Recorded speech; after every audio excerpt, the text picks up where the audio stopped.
우리 하나님의 말씀 요한복음 15장 16절입니다. 요한복음 15장 16절 다 찾으신 줄로 알고 봉독해 드립니다. 너희가 나를 택한 것이 아니요 내가 너희를 택하여 세웠나니 이는 너희로 가서 열매를 맺게 하고 또 너희 열매가 항상 있게 하여 내 이름으로 아버지께 무엇을 구하든지 다 받게 하려 함이라. 내가 이것을 너희에게 명함은 너희로 서로 사랑하게 하려 함이라. 세상이 너희를 미워하면 너희보다 먼저 나를 미워한 줄을 알라. 너희가 세상에 속하였으면 세상이 자기의 것을 사랑할 것이나 너희는 세상에 속한 자가 아니요 도리어 내가 너희를 세상에서 택하였기 때문에 세상이 너를 미워하느니라. 내가 너희에게 종이 주인보다 더 크지 못하다 한 말을 기억하라. 사람들이 나를 박해하였은즉 너희도 박해할 것이요 내 말을 지켰은즉 너희 말도 지킬 것이라. 20절까지 봉독해 드렸습니다. 우리 지난 시간에 15장 전반부를 살펴보았는데요. 지금 14장과 15장, 16장은 예수님께서 이제 고난받아 죽으시면 남겨질 그 제자들에게 좀 위로해주는 그러한 내용이라고 말씀드린 바가 있죠. 그래서 지난 시간에 우리 전반부에 15장 전반부에서 나타냈던 예수님의 그 비유는 참으로 제자들로 하여금 큰 위로가 되어질 수 있는 그런 비유의 말씀이 있었습니다. 나는 곧 참 포도나무고 너희는 가지라고 했던 그 말씀은 그 말씀 속에는 그리스도와 그리고 제자들 간의 관계가 얼마나 밀접한 관계인지를 잘 보여주는 대목이 아닐 수 없죠. 그리고 그들을 통하여서 많은 열매를 맺게 해 주신다고 했던 이 약속의 말씀은 제자들로 하여금 힘을 얻기에 충분합니다. 물론 그때 당시에 들었던 그 시기에는 잘 모르죠. 지금 계속 위로의 말씀도 제대로 듣지 못합니다. 그러나 진리의 영인 성령께서 오시면 그 예수님이 했던 이 위로의 말씀이요 다 생각이 날 겁니다. 그래서 정말 그들의 마음속에는 큰 위로와 힘을 얻고 주의 사도로서의 역할을 톡톡히 감당해 낼 것입니다. 자, 계속해서 우리 주님은 그들이 알아듣든 뭐랬든 계속해서 이야기해 주고 계십니다. 이제 친구로 삼아주겠다는 것이죠. 그러니까 친구라고 하는 것은 흉금을 터놓고 이야기할 수 있는 관계입니다. 그러니까 이제는 제자들과 예수님께서 제자를 향해서 내가 너희를 친구로 삼겠다는 겁니다. 왜? 내가 아버지께 들은 이야기를 너희들에게 다 들려줬기 때문에 이제는 충분하게 친구로서의 그런 관계가 형성되어질 수 있다. 그것도 큰 위로가 아니겠어요? 하나님의 아들이신 그리스도와 친구가 되어진다고 하는 것처럼 귀한 그러한 관계가 어디 있겠습니까? 이제 그 말씀을 해주시고 나서 16절에서 매우 중요한 이야기를 하시죠. 너희가 나를 택한 것이 아니요 내가 너희를 택하여 세웠나니 이는 너희로 가서 열매를 맺게 하고 또 너희 열매가 항상 있게 하여 내 이름으로 아버지께 무엇을 구하든지 다 받게 하려 함이라. 세상에서의 그 우리가 스승을 쫓고 할 때 보면은 제자들이 주로 많이 택합니다. 아, 저 스승은 학문도 높고 명성도 있어서 내가 꼭 배우고 싶다. 그래가지고서는 그 교수에게 신청을 하고 강의를 듣기도 하고 또한 그 교수에게 가서 어떠한 조교로서 해서 어떤 석사라든가 박사 과정을 받기 위해서는 그 교수를 택해서 유명한 교수를 택하잖아요. 그래서 그곳에서 수학하는 그러한 일들이 세상에서는 자연스러운 일들입니다. 근데 우리 주님은 택하는 그 방법이 달라요. 제자들이 예수님을 택한 것이 아니라 바로 예수님께서 제자들을 택하여 세웠다는 것이죠. 그럼 도대체 어떠한 우리 주님은 택함의 기준을 가지고 그들을 택했을까요?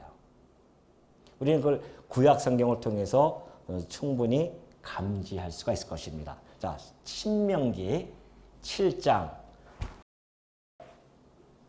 7절의 말씀을 보면요.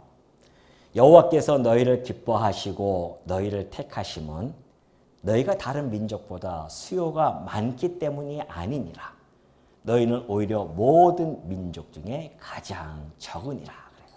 자, 하나님께서 이스라엘 택할 때에 그 택했던 것이 다른 민족보다 수요가 많기 때문에 택한 것이 아니라는 것이죠. 오히려 가장 적기 때문에 너희를 택했다는 겁니다. 그때 당시에 수요가 많다고 하는 것은 강한 힘을 유지할 수가 있는 거죠. 강력한 그러한 권세를 가지고 있는, 힘을 가지고 있는 민족, 이런 것들이 아니라는 겁니다. 번성하고 융성했던 그러한 민족이 아니라는 것이죠. 오히려 가장 적었다고 하는 것은 가장 힘없는, 연약한, 볼품없는 그러한 민족이었던 그 민족을, 이스라엘 민족을 택했다는 겁니다. 근데 그 앞에 보면은 기뻐하고 너희를 택했다고 해요. 일단은 이제 기뻐함을 기억해 주시고요. 그 다음에 8절 넘어가면 여호와께서 다만 너희를 사랑하심으로 말미암아 또한 너희의 조상들에게 하신 맹세를 지키려 하심으로 말미암아. 자, 너희를 사랑하심으로 말미암아 또 하나는 너희 조상들과 언약한 그것을 말미암아 너희를 택하여 세웠다는 것이죠. 그러니까 하나님께서 이스라엘 백성을 택하신 그 기준의 그 근거는 하나님의 사랑이고요. 그리고 하나님의 기뻐하시는 뜻, 곧 주권적 역사에 의해서 그 백성들을 택하여 세웠음을 우리는 잘 알 수가 있습니다. 물론 이것은 신학에서도 많이 언급해주고 있는 부분이죠. 바울이 그래요. 창세전에 그리스도 안에서 너희를 갖다가 하나님의 기쁘신 뜻에 따라서 그리고 그의 사랑 안에서 거룩하고 흠이 없게 하시라고 하는 것이다. 그래서 그 에베소서에 나온 말씀과 이 구약의 이 말씀은 충분히 같은 선상에서 이해가 되어집니다. 그러니까 하나님의 사랑하심과 그의 기뻐하시는 뜻, 이걸 통해서 택한다는 겁니다. 예수님께서 그 제자를 택한 것도 그렇고요. 그리고 당신의 백성들을 택하는 그 기준도 역시 마찬가지입니다. 그러니까 우리가 하나님의 백성이 되어진 것은 하나님의 사랑이 기초입니다. 그리고 그의 기쁘신 뜻이에요. 그렇기 때문에 우리가 하나님의 그것이 바로 은혜라는 것을 충분히 우리가 깨달을 수가 있죠. 그래서 바울도 그렇고요. 사도들이 항상 편지의 서두에 그렇게 씁니다. 하나님의 뜻으로 그리스도 예수의 사도된 바울 또는 베드로 뭐 이런 식으로 표현을 해주고 있잖아요. 하나님의 기쁘신 뜻에 따라 내가 사도로 부르심을 받았다. 그런 이야기를 하죠. 근데 참 흥미로운 것은요. 이왕이면 지금 하나님의 나라를 이루어가는 아주 중대한 그러한 좀 기로에 있는 거 아닙니까? 이제 시작이잖아요. 그러면 좀 그럴듯한 그런 사람들 택하면 얼마나 좋겠습니까? 예를 들어서 궁정에 있는 신분이 높은 고관 대작들이라든가 아니면은 꽤 이름 있는 학파에 있는 사람들 그리고 그때 당시에 존경을 받는 그러한 부류에 있는 사람들을 예수님이 택하여서 그 일을 해나가면 좀 더 쉽지 않았을까요? 그들의 도움을 얻으면서 하면은. 근데 그 택한 제자들의 면면을 살펴보면요. 평범한 그 계층에 있는 사람 중에서도 약간 좀 떨어질 수 있는 사람들입니다. 예를 들어서 마태 세리 같은 경우는 사람들이 손가락질하는 죄인이라고 손가락질 당하는 그런 세리였었습니다. 그리고 나머지 제자들도 보면은 다 어부들 아니겠어요. 잘 배우지도 못하고 사람들에게 주목을 받지 못하는 그러한 이 사람들을 우리 주님이 굳이 택하여 세웁니다. 근데 바울은 여기에 대해서 아주 흥미롭게 또 이야기를 해주고 있죠. 고린도 성도들에게 편지를 보내면서 그런 말씀을 해주고 계십니다.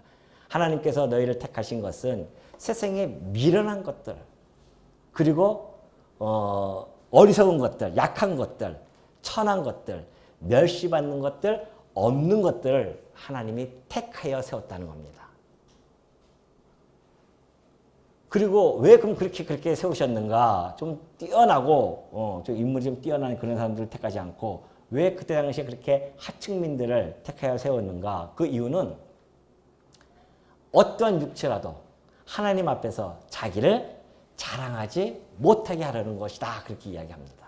자랑하지 못하게 하기 위해서.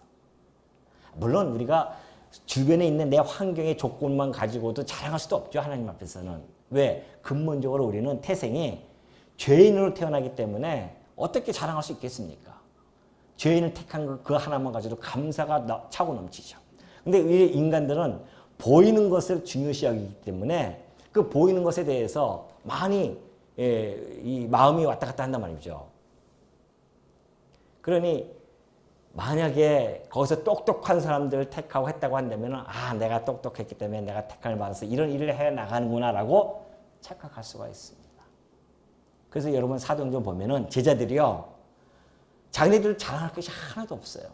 오로지 예수 그리스도만을 자랑하는 것을 우리는 사도행전에서 아주 풍성하게 보여주고 있죠. 오로지 예수 그리스도만을. 그러니까 베드로하고 요한도 성전 미문에 태어날 때부터 일어나지 못했던 자를 이렇게 세워요. 예수 이름을 세운단 말입니다. 그러니까 막 사람들이 와 대단하다 하면서 주목하니까 이 사람들은 왜 나를 주목하느냐 그러죠. 이 사람이 이렇게 세운 것은 나사렛 예수 이름으로 세웠다고 그렇게 이야기하죠. 누구 하나 자기를 내세운 자가 없습니다. 바울은 어떻습니까? 바울은 그래도 좀 자랑할 거리가 있었거든요.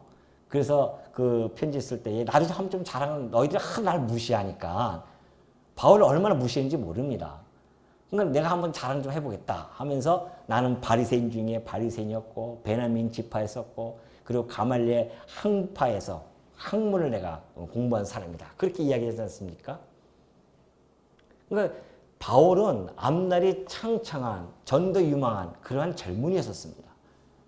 그런데 하나님께서 그를 낮추시는데 예수 그리스도를 믿는 자들을 핍박하고 죽이는 일에 앞장섰단 말이죠. 그것이 그에게는 큰 트라우마로 남는 겁니다. 그래서 그는 늘 날마다 자기는 죄인 중에 죄인이요 괴수 중에 괴수라고 얘기했던 것은 어떻게 내가 하나님 그리스도의 그 지체들을 핍박하고 죽일 수 있었냐 말이죠. 씻을 수 없는 죄라는 겁니다. 그렇게 낮춰주십니다. 그래서 저는 우리 교회가 너무너무 감사해요. 하나님께. 우리 성도님들도 이렇게 보시면은 굳이 꼭 이렇게 자랑할 그런 분이 없잖아요.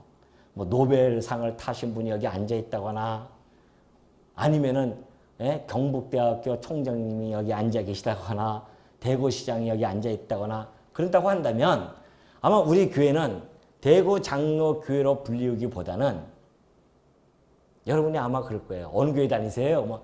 그 대구시장 그 다니는 교회 있죠? 그렇게 아마 자랑을 할 수도 있습니다. 경북대 그 총장 그 다니는 교회 내가 다니고 있어요. 사람들이 우리 성도들이요 그런 거 가지고 얼마나 자랑하는지 모릅니다. 나는 큰 대형 교회 다닌다고 얼마나 자랑하는지 몰라요. 나는 유명한 목사 밑에서 내가 지금 저기 신앙생활 하고 있다고 자랑하는지 모릅니다. 자랑거리가 그렇게 없을까요? 교회는 그런 것을 자랑하는 곳이 아니에요. 택한 우리의 모습을 바라보라고 합니다. 오로지 자랑할 것은 예수 그리스도 외에는 자랑할 거리가 없어요. 그러니 바울이 자기의 모든 배운 학식을 배설물처럼 여기는 것은 그가 예수 그리스도를 아는 지식이 가장 고상하다고 하는 것을 깨닫고 나서부터 그렇게 버리고 오직 그리스도만을 전하는 그런 삶을 우리는 엿볼 수가 있었습니다. 역시 마찬가지예요. 이 제자들을 택하셨을 때 하나님 예수님께서 그렇게 엄고 약하고 천하고 멸시받는 자들을 택해서 놀라운 역사를 진행해 가실 때 이게 지금 보통 놀라운 역사가 아니거든요.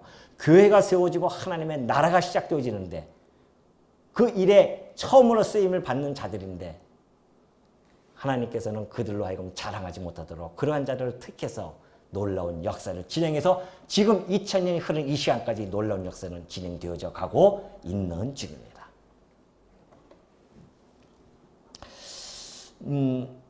그런데 그 택하신 이유가 있어요. 목적이 있죠. 또 너희 열매가 너희로 가서 열매를 맺게 하고 또 너희 열매가 항상 있게 하여 내 이름으로 아버지께 무엇을 구하든지 다 받게 하려는 것이다. 너희들을 택한 목적은 교회를 세우겠다는 겁니다. 그들에게 선교적인 사명을 주고 구원의 역사, 사역을 통하여서 교회를 세워나가겠다고 하는 것이죠. 근데 그 교회는 항상 존재할 것이다. 지상에서도 존재할 뿐만이 아니라 영원토록 존재하는 속성을 가진 교회를 우리 주님께서 이제는 설립하기 시작합니다. 근데 그들을 통해서 설립한다는 것이죠. 그래서 그런 일들을 위해서 구하는 기도는 반드시 응답해 주니 염려하지 말고 구하라는 것이죠. 이 얼마나 큰 위로겠습니까? 그들이 그 열매를 맺는 그 최초의 초대교회를 형성하는 그러한 자들로서 택함을 받아서 사역을 감당한다는 것이죠. 그리스도의 영광과 그 명예를 위해서 택함을 받은 자로서 그들이 얼마나 큰 영광스러운 자리에 있음을 훗날 그들은 깨달을 것입니다. 자, 내가 이것을 너희에게 명함은 너희가 서로 사랑하게 하려 함이라. 왜 이것을 얘기하는가? 너희를 통하여 택하여 열매를 맺게 할 것이다. 이런 것들은 이제 그들로 하여금 내가 너희들을 은혜로 다 택했을 뿐만이 아니라 너희들은 같은 목적과 같은 방향을 바라보면서 앞으로 전진해 나가야 할 하나 되어진 자라는 것입니다. 내가 너희를 택해 세운 것은 너희들이 잘나서가 아니라 은혜로 택했단 말이죠. 근데 열매를 맺게 하려고 한 가지 그 목적, 곧 하나님의 나라를 이루기 위한 목적을 향해서 너희들을 택하여 세웠다는 겁니다. 그러니 그들이 가지고 있는 목적 하나죠. 그들이 가야 할 방향 하나입니다. 그 목적과 방향을 함께 걸어가야 할 자들이 반목과 시기와 질투와 미움이 있다고 한다면 그 교회가 세워지겠어요? 그래서 우리 주님께서 사랑하라고 하는 것을 계속 강조하는 겁니다. 요즘 뭐 정치에서 항상 이야기하는 게 뭡니까? 원팀 정신 그러잖아요. 원팀 정신을 해야 된다. 그래서 승리한다는 것이죠. 바로 이 사도들로 하여금 원팀의 정신을 가지고 너희들이 서로 사랑하면서 이 일을 수행하라고 그들에게 계속해서 지금 예수님께서 말씀해 주고 계시죠. 그러면 세상이 너희를 미워하면 너희보다 먼저 나를 미워한 줄을 알라. 너희가 세상에 속하였으면 세상이 자기의 것을 사랑할 것이나 너희는 세상에 속한 자가 아니요 도리어 내가 너희를 세상에서 택하였기 때문에 세상이 너희를 미워하느니라. 자, 우리 주님은요 하늘에 속하신 분이에요. 그 세상과는 다르죠. 그 미워할 수밖에 없습니다. 왜? 속성이라든가 어떠한 성질 또는 어떠한 본질 이런 것들이 서로가 다르면요. 다른 두 단체가 만나면 사실 그것이 하나로 묶여지기가 쉽지가 않아요. 예를 들어서 민주주의와 공산주의가 함께 어우러질 수 없잖아요. 그래서 싸우는 겁니다. 반목하고 갈등이 일어날 수밖에 없죠. 물과 기름이 성질이 다르기 때문에 하나로 뭉쳐질 수가 없어요. 그렇다고 한다면 우리 주님과 주님이 제자들 더 나아가서 주님이 세우실 그 교회 세상과 속성적으로나 또는 어떤 본질이 다를 수밖에 없습니다. 어떻게 다른지 아십니까? 볼게요.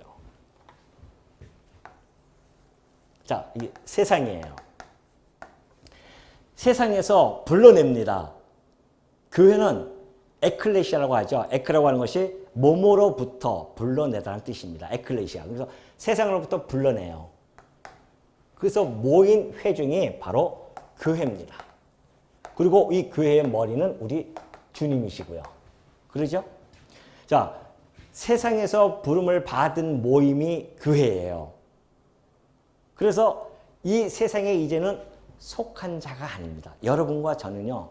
세상에서 이 땅에 살아가고 있지만 그러나 세상에 속한 자는 아니에요. 우리는 하늘에 속한 자입니다. 왜? 우리 주님이 하늘에 속한 자였기 때문에 그와 연합이 되어져서 한 몸을 이룬 교회는 하늘의 시민권을 가지고 살아가는 자들입니다. 세상과 이 교회는 그래서 속성이 달라졌어요. 이제 우선 일단 우리 신분부터가 다 달라진단 말입니다. 그래서 신분도 달라지고 속성도 달라지고 삶도 달라지고 그래서 구별이 되어집니다. 그 구별되어진 삶 속에서 독특성 하나가 바로 보는 관점이 달라져요.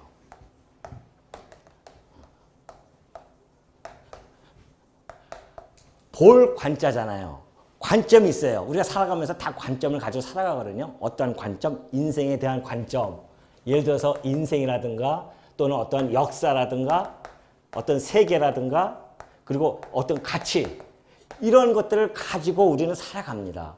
그러니까 우리가 학문적으로 공부할 때 다 이거 공부하지 않습니까? 뭐 인생관이라든가 역사관, 세계관, 가치관을 가지고 살아가요. 그걸 배우고 살아갑니다. 이 세상에서. 그런데 우리도 이 세상 속에서 그러한 역사관과 이런 걸 다 가지고 살아갔던 사람들이었는데 예수 그리스도로부터 부름을 받아서 교회에 갔더니만 관이 바뀌어버렸어요.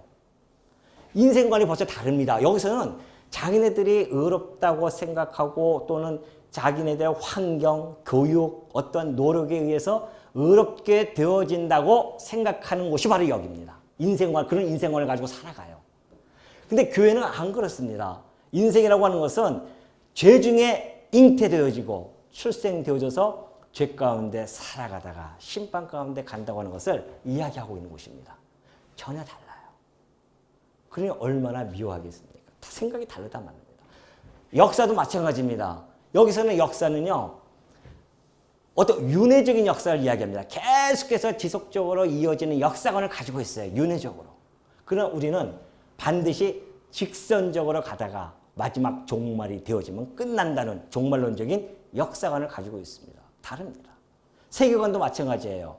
여기는 우연하게 진화가 되어져서 이루어진 세계라고 이야기하지만 우리는 하나님이 창조하시고 보존하시고 섭리해 가신다고 하는 세계관을 가지고 있어요. 가치관은 어떻습니까? 여기는 이 보이는 세상이 전부인 줄 알고 여기에 가치를 가지고 살아가지만 교회는 보이지 아니하는 영원한 것을 가치롭게 생각하면서 살아가는 자들이에요. 관이 달라졌어요. 그런 이 세상 속에서 이 관을 가지고 살아가는 자들을 미움을 받는 것은 당연하죠. 그것뿐만이 아닙니다. 교회는요, 세상을 향해서 정죄를 해요. 너희들 하나님을 안 믿으면 너희는 죄 가운데 살아가는 자들이야. 죄인이야. 정죄합니다. 끝없이 우리는 정죄해요. 그래서 빨리 돌아오라. 하나님께 돌아오라고 그렇게 이야기를 하죠. 그러니까 이 사람들은 싫다는 거예요. 우리가 무슨 놈에 하나님 살아계시냐, 하나님이 어디 있느냐 이러면서 거부하는 곳이란 말입니다. 뿐만 아니라 교회는 의를 행하는 곳입니다. 그렇죠? 의를 행하는 곳이에요, 교회는. 그래서 예수 그리스도의 이름으로 말미암아 우리는 하나님께 경외하면서 살아가는 자들이에요. 예배를 드리면서 살아가는 자들입니다. 의라고 하는 것은 어떤 도덕적인 의가 아니라 하나님께 경외하고 하나님을 경배하고 찬양을 드리면서 예배드리는 삶을 이야기합니다. 그런데 여기는 불의가 판치는 곳입니다. 그러니 여기서 이 모든 것이 다 다르게 살아가는 우리 구별되어, 그래서 성도라고 하는 것은 구별되어진 자들이라는 겁니다. 구별되어졌어요. 다릅니다. 그러니 보십시오. 이 의를 행할 때에 아벨이 의를 행했잖아요. 피의 제사를 드렸단 말입니다. 장차 오실 그리스도를 바라보면서 피의 제사를 드렸어요. 근데 가인은 자기가 가지고 있는 곡식을 드렸어요. 그 곡식으로 드리는 제사는 불의한 제사였습니다. 그러나 아벨이 드렸던 제사는 의로운 제사였어요. 그러니까 하나님 이걸 받으시고 가인은 안 받으셨습니다. 이들은 자기 마음대로 가지고 제사를 드리면 받으신다는 거죠. 근데 교회는 아니다. 오로지 예수 그리스도로 통하여서만 우리가 의의 제사를 드릴 수가 있다고 우리는 그렇게 이야기하는 곳이에요. 그러니 핍박을 하잖아요. 아벨이 가인에게 죽음을 당한단 말입니다. 이때부터 시작되어진 겁니다. 세상으로부터 핍박은 그때부터 시작되었어요. 물론 더 거슬러 올라가면 하나님의 약속이 있죠. 여인과 뱀이 원수가 되어지고 뱀의 후손과 이 여인의 후손이 서로 싸우는데 여인의 후손은 뱀의 후손의 머리를 상하게 할 것이고 뱀의 후손은 여인의 후손의 발꿈치를 상하게 한다고 하는 이 약속이 주어져 있기 때문에 지금까지 모든 세상은 그렇게 세상은 교회를 미워하면서 살아왔던 겁니다. 그래서 여러분 요즘 이 세상에서는요 종교다원주의가 지난번에 말씀드렸지만 종교다원주의가 지금 팽배져 있습니다. 꼭 너희들 것만 가지고 옳다고 할 수 있느냐? 다른 종교들도 다 옳은 거 아니겠느냐? 서로 다름을 인정하자. 다른 것들로도 구원 얻을 수 있지 않겠느냐. 다름을 인정하자는 거예요. 그러나 우리는 안 그래요. 우리는 다른 이로서는 구원 얻을 만한 이름을 주신 적이 없다. 오로지 누구만? 예수 그리스도만 이름을 가지고 우리는 구원을 얻을 수가 있다. 이렇게 이야기하는 곳이란 말입니다. 얼마나 묘하겠어요. 예? 편협된 자들, 아주 아집과 고집이 똘똘 뭉친 자들 이러면서 핍박한단 말입니다.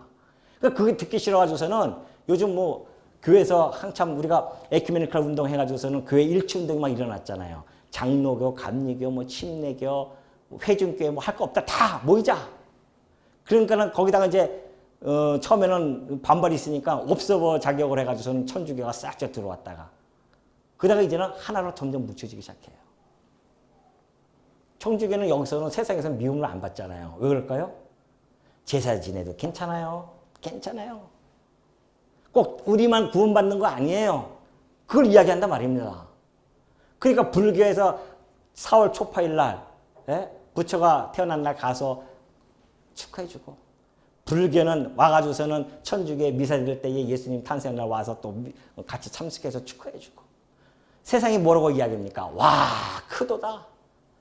저렇게 평화를 누리는 저 사람들이 얼마나 큰 자들인가 그렇게 이야기하고 있단 말입니다.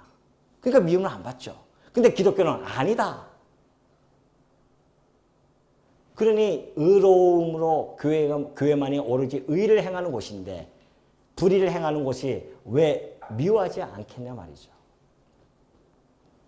그래서 우리가 미움을 받는 겁니다. 우리는 다른 게 아니에요. 종교다원주의는 다름을 인정하자는 겁니다. 근데 우리는 너희들은 틀렸다 이거예요. 다른 것이 아니라 너희들 종교와 우리 종교는 다른 게 아니라 너희는 틀렸다. 오로지 진리는 길이요 진리요 생명이신 분은 예수 그리스도 외에는 없다는 것을 주장하는 것, 천명하는 것 이것이 바로 교회란 말입니다. 근데 세상과 교회가 붙을 수가 없어요. 그래서 늘 핍박과 조롱과 멸시를 받을 수밖에 없습니다. 아니 도덕적으로 잘못해가지고 지금 교회가 욕먹는 것은 도덕적으로 잘못해서 좀 욕먹는 거잖아요. 대형 교회들의 비리라든가 이런 것 때문에 욕먹는 거지. 그것은 하나님께 가서 다 심판을 받을 자들이고 우리가 정말 복음을 위해서 이 의를 위해서 핍박을 받는다고 하는 것은 무릇 예수 그리스도 안에서 경건하게 살고자 하는 자들은 핍박을 받는다고 했습니다. 그리스도 안에서 사는 경건한 자들은요 핍박받게 되어 있어요. 여러분이 세상에서 핍박을 안 받는다? 혹시 그리스도 안에서 내가 경건하게 살고 있는지 뒤돌아보시기 바랍니다.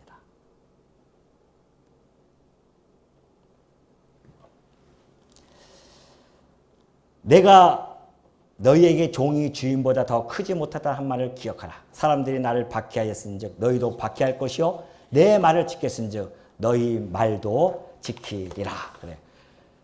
우리 조선시대 때 보면 그러죠. 이게 주인이 역적으로 몰린다거나 어떤 사건을 당할 때 그 종들도 동일하게 그 핍박을 받습니다. 역적으로 몰려서 팔려가면 같이들 팔려가요. 운명 공동체처럼 하는 것이 주인과 종의 관계입니다. 우리 주님 지금 그걸 얘기하고 계시죠.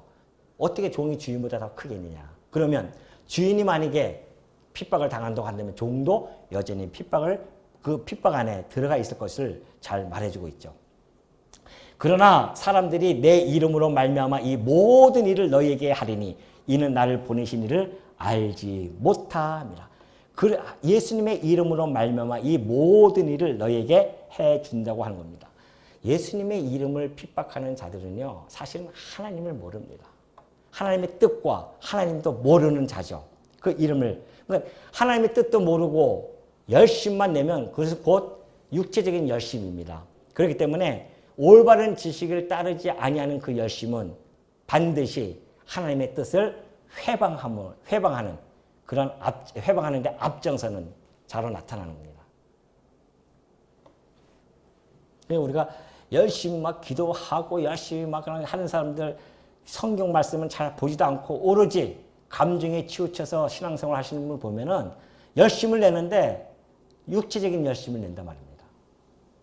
그러나 우리가 정말 하나님의 말씀을 깨닫고 은혜 가운데서 정말 깨달은 자들은 하나님의 열심으로 일하기 때문에 그 일에 대해서 짜증을 낼 필요도 없고 그 일을 갖다가 지속적으로 감당해낼 수도 있는 것이고 내 이름으로 말미암아 핍박을 당한다고 하는 것이죠. 왜 예수님의 이름으로 핍박을 당할까요? 그 예수님의 이름 안에는 하나님의 성부 하나님의 독생자로서의 신성이 담겨져 있기 때문에 그래요. 그죠? 예수라는 이름이 뭐라고 했습니까? 구원자 여호와라는 뜻을 가지고 있다고 했습니다. 그러니 유대인들이 그 이름을 미워할 수밖에 없어요. 네가 어떻게 구원자 여호와로 이 땅에 왔느냐 이러면서 미워하는 거란 말이죠. 그러니까 그 예수님도 미워할 뿐만이 아니라 제자들도 미워할 수밖에 없습니다. 왜? 제자들은 예수 그리스도의 이름으로 존립하는 자들입니다. 제자뿐만이겠습니까? 여러분과 저도 마찬가지죠. 예수 그리스도의 이름으로 우리는 세례를 받았고요. 예수 그리스도 곧 그를 영접하는 자, 예수님을 영접하는 자는 그 이름을 믿는 자들은 하나님의 자녀가 되는 권세를 받는단 말입니다. 신분의 변화를 얻어요. 그리스도의 이름으로 우리는 세례를 받고 그리스도의 이름으로 우리는 하나님의 아들로서의 신분이 변화되어지고 그리스도의 이름으로 우리는 살기도 하고 죽기도 하는 자들입니다. 바로 여러분과 제가 그 이름 안에서 살아가는 자들이에요. 그러니 이 유대인들이요 얼마 듣기 싫으면은 너희들 도무지 예수의 이름으로 말하지도 말고 전하지도 말라.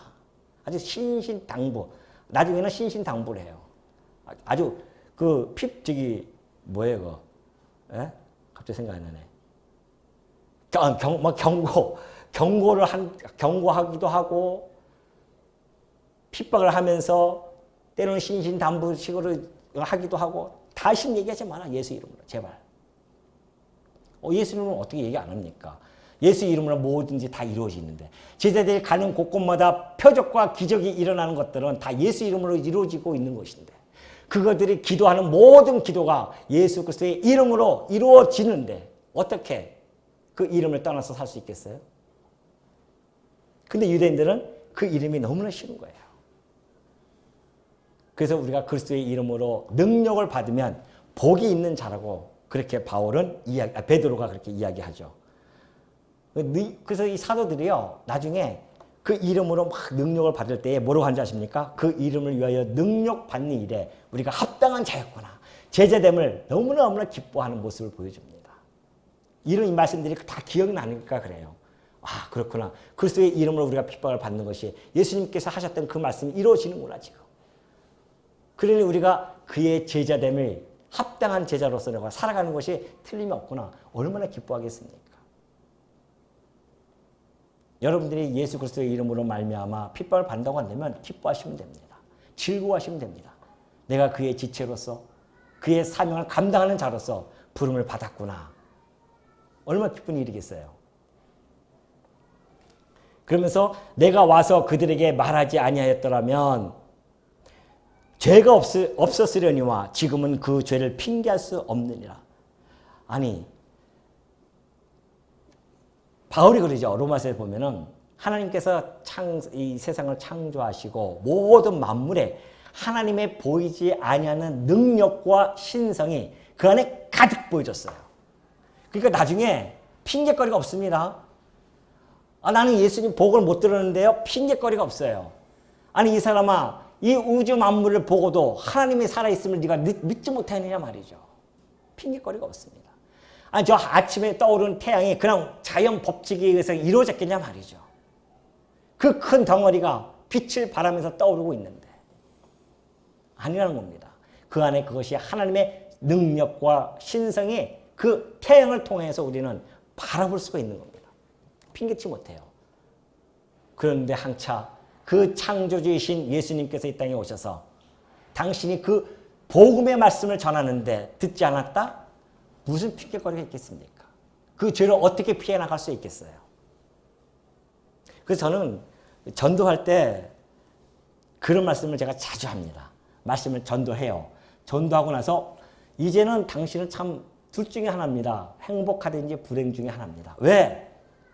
내가 이미 복음을 전했기 때문에 당신이 그 복음을 들어서 만약에 하늘나라에 가서 하나님 앞에 가서 나는 그 말씀을 듣지 못했나라고 핑계거리가 없어졌습니다. 이제는 당신은 믿든지 안 믿든지 둘 중에 하나를 정해야 된다는 것이죠. 복음이라고 하는 것은 그런 거예요. 구원과 심판을 함께 전달되어지는 그런 말씀이기 때문에, 선포이기 때문에. 나를 미워하는 자는 또 내 아버지를 미워하느니라. 내가 아무도 못한 일을 그들 중에서 하지 아니하였더라면 그들에게 죄가 없으려니와 지금은 그들이 나와 내 아버지를 보았고 또 미워하였도다. 예수님이 오셔가지고서는요, 아무것도 안 하고 예를 들어서 뭐 복음을 전한다거나 또는 어떤 행적을 보여주지 아니하셨다? 그럼 그들이 핍박하는 건 당연한 겁니다.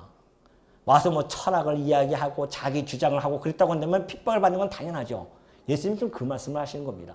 내가 와서 하는 것은 하나님 아버지의 말씀을 전하는 것이고 내가 온 곳은 바로 아버지의 능력을 받아서 내가 이 모든 표적과 기사를 다 행했다. 그 어떤 선지자들도 행하지 못한 일들을 내가 너희들에게 행하지 아니하였느냐.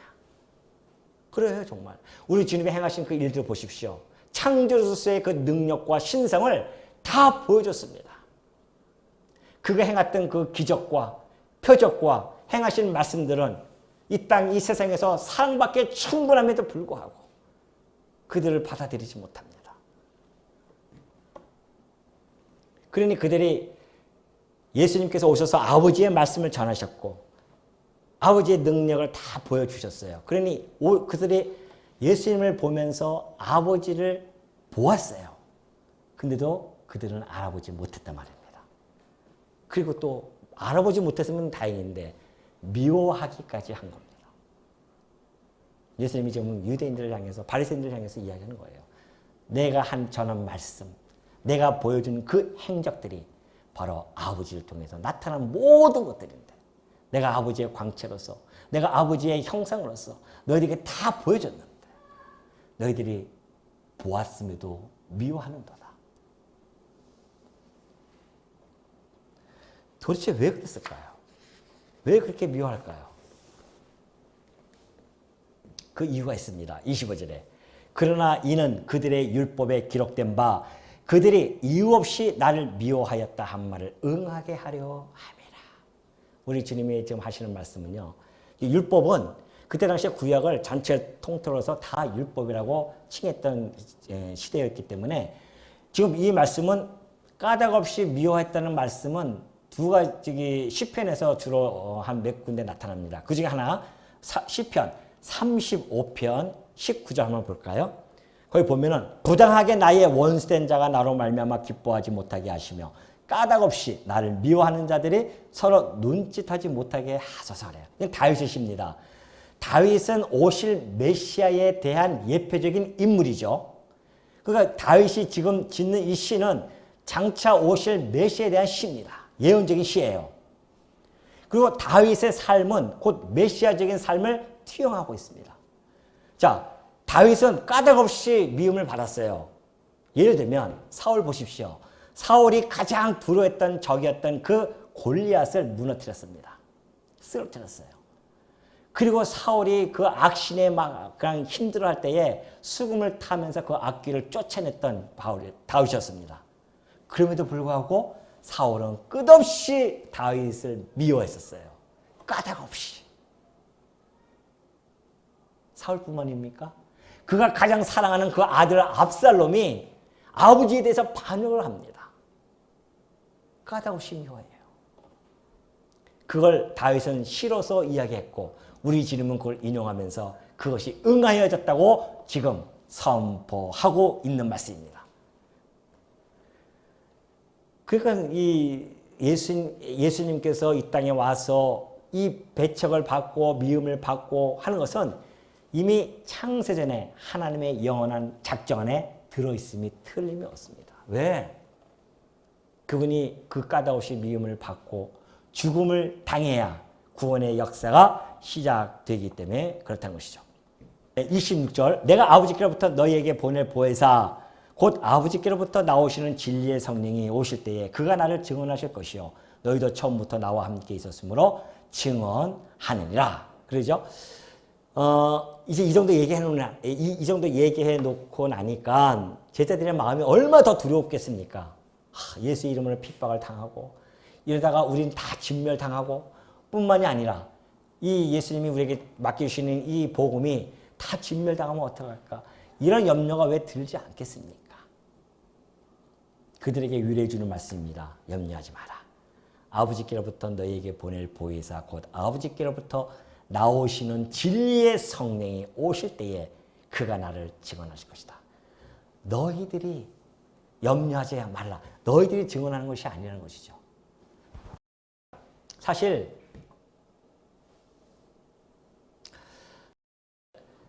제자들이요 예수님이 부활하는 사건도 보았어요. 근데 부활하신 그 사건을 보고 나서는 뭐라고 한지 아십니까? 부활했으면 막 난리가 나야 될 거 아닙니까? 감동하고 감격하고 좋다. 이제 우리는 죽지 않으면 살기로 가서 우리 주님의 복음을 전해야겠다. 이렇게 마음을 먹어야 되는 거 아니겠어요? 근데 부활하신 그 주님을 보고도 우리 고기나 잡으러 가자. 고기 잡으러 가요. 안 됩니다. 인간의 힘으로는 안 돼요. 그래서 우리 주님이 성령을 보내주신다는 겁니다. 이 성령께서 증언해 주신다는 것이죠. 보혜사는요, 예수님은 이 땅에 오셔서, 메시아로 오셔서 아버지의 뜻을 전달했잖아요. 아버지의 일을 했단 말입니다. 그러나 보혜사 성령은 진리의 영으로서 예수 그리스도를 증언하는 자예요. 그래서 아버지께서 보냄을 받습니다. 대언자죠. 그러니까 이 진리의 영이고 대언자로서 진리 대신 그리스도에 대하여 증언하는 그 역할을 하기 위해 이 땅에 오신 겁니다.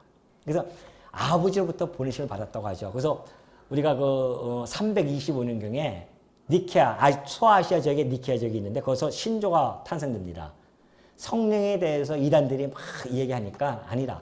성령, 삼일체론적인 이야기를 하기 위해서 성령은 아버지와 아들로부터 나왔다. 그렇게 딱 선언을 해 놓습니다.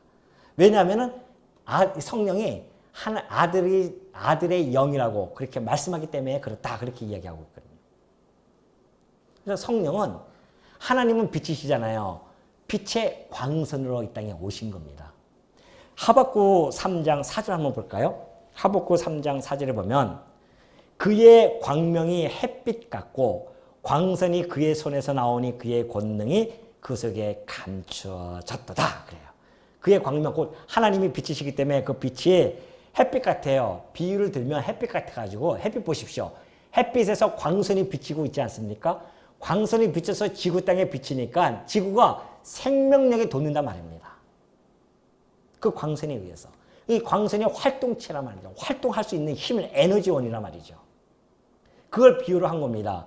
성령이라고 하는 것은 바로 빛이신 하나님으로부터 내려오는 광선이에요. 그래서 그 광선을 통하여 역사가 진행되어지고 이 놀라운 이 복음의 역사가 구원의 역사가 활발하게 움직일 수 있는 것입니다. 그래서 진리의 성령이 오실 때에 그가 나를 증언하실 것이요 너희도 처음부터 나와 함께 있었으므로 증언하니라. 여기서 사도의 자격을 정확하게 예수님이 말씀해 주고 있죠. 처음에 전하는 자들은요 사도권을 줘야 되기 때문에 사도로서의 자격이 주어집니다. 그것은 처음부터 나와 함께 있는 자들. 그걸 요한복음은 뭐라고 설명해? 사도 요한은 요한일서에서 그렇게 설명합니다. 우리는 예수 그리스도를 손으로 만지고 귀로 듣고 눈으로 본바요. 그렇게 이야기해요. 우리는 그를 눈으로 보았고 귀로 들었고 직접 들었고 그리고 손으로 만진 바다. 그가 바로 하나님의 아들 그리스도라는 사실을 증거해 주고 있죠. 그 자격이 주어집니다.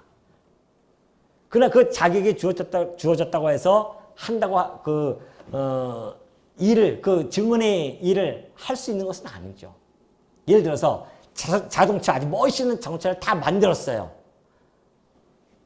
근데 아무리 그 자동차를 만들어도 휘발유가 없으면 갈 수가 없습니다. 에너지원이 없으면 안 돼요. 휘발유 주입해야 불꽃이 튄단 말입니다. 그것처럼 지금 성령이 증언하는 것, 진리의 영이신 성령이 증언하는 것과 사도들이 증언한 것을 따로따로 예수님이 설명한 것 같지만 아니에요. 하나예요. 일체입니다. 그들이 성령을 받아야 증언의 역할을 해 나갈 수가 있다는 것이죠. 그래서 그러죠. 오직 성령이 너에게 어떻게 해요? 임하시면 뭘 받습니까? 권능을 받고 내 증인이 되리라. 그렇게 이야기합니다. 권능을 받는다고 하는 것은요. 놀라운 표적을 행하는 것도 그렇고 말씀을 전하는 것도 물론 포함되지만 어떠한 죽음 앞에서도 불사하고 그 죽음을 불사하고 복음을 전할 수 있는 담대함, 용기, 힘 이런 것들을 이야기합니다. 성령이 비로소 와야 그들이 사도로서의 그 역할을 감당하는 겁니다. 그래서 성령이 정말 내려와서 그 일을 해 주셨죠. 그 성령이 하심으로 말미암아 그때부터 시작되어진 이 교회의 구원의 역사가 2000년 동안 지금까지 존속되어졌으며 교회는 이 땅의 지상에서 계속해서 있었고 앞으로도 있을 것이며 영원히 존재하는 그런 존재로서 군림할 것입니다. 이 세상은 썩고 새하고 없어질 것입니다. 그러나 교회는 영원히 존재할 것이에요. 우리 주님이 만드신 그 교회는 영원히 존재합니다. 그것을 성령께서 오셔서 사도들을 통하여 행하였던 것처럼 그 진리의 영은 여전히 오늘 여러분 안에 함께 거하시면서 이 일을 행하신다는 것이죠. 그러니 그 일에 쓰임을 받는 여러분들이 얼마나 삶의 보람과 영광을 얻을 수 있겠냐 말이죠. 여러분은 왜 사십니까? 밥 하루 세끼 먹기 위해 삽니까? 그냥 애를 낳고 살고 그러기 위해 사는 거예요? 그건 부수적인 겁니다. 삶의 우리의 목적은 우리에게 주신 그 복된 소식을 내 안에 담겨져 있는 그 복음의 소식, 내 이 질글 안에 담겨진 이 보배를 나 혼자 썩게 고이게 하는 것이 아니라 이것을 또 다른 자들에게 전달해 주는 역할을, 그것이 우리 삶의 가장 큰 보람이 아니겠냐 말이죠. 이건 우리의 힘으로 안 된단 말입니다. 여러분 안에 계신 진리의 영이 함께 하시는 거예요. 만약에 그런 생각조차 들지 아니하신다고 한다면 진리의 영을 통하여 간구하시기 바랍니다. 나의 삶을 통하여 이 진리의 말씀을 전할 수 있는 자로서 우뚝 솟을 수 있도록 내 삶이 바로 그 영광스러운 일에 쓰임을 받을 수 있도록 해달라고 하는 그 간구가 끊임없이 나와서 여러분들이 이 진리의 말씀을 전하며 그 영광스러운 자리에 앉아서 주님께 영광을 돌리시는 성도님들이 되어지시기를 당부드립니다.